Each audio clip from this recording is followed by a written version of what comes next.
Aux États-Unis, c'était la piste privilégiée par les enquêteurs. Ils en ont maintenant la certitude. L'homme ayant ouvert le feu dans un immeuble de New York visait la Ligue professionnelle de football américain. Avant de retourner son arme contre lui, le tireur a tué 4 personnes. Bonsoir Théo Grévin. Bonsoir Guillaume, bonsoir à tous. Théo, des premiers éléments sur les motivations de l'assaillant ont été livrés par le maire de New York. Oui, un homme de 27 ans avec des antécédents psychiatriques. C'est une lettre de suicide retrouvée sur la dépouille du suspect qui a permis de faire rapidement progresser l'enquête. Et cet après-midi, le maire de New York, Eric Adams, en a dévoilé le principal contenu. Oui, il avait bien une note sur lui. La note faisait allusion au fait qu'il pensait souffrir d'une encéphalopathie traumatique chronique, une lésion cérébrale connue chez les personnes qui pratiquent des sports de contact. Il semblait reprocher sa blessure à la NFL.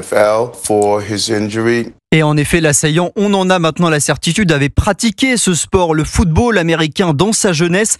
Il avait du talent selon plusieurs médias américains, mais pas suffisamment pour évoluer au niveau professionnel. La rancœur semble donc être le mobile privilégié par les enquêteurs, selon le maire de New York.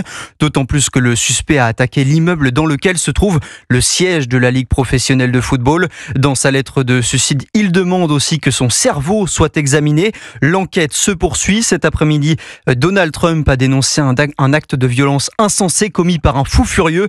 Il s'agit de la 254e fusillade aux États-Unis depuis le début de l'année. Et l'année n'est pas finie. Europe 1 soir, 19h08.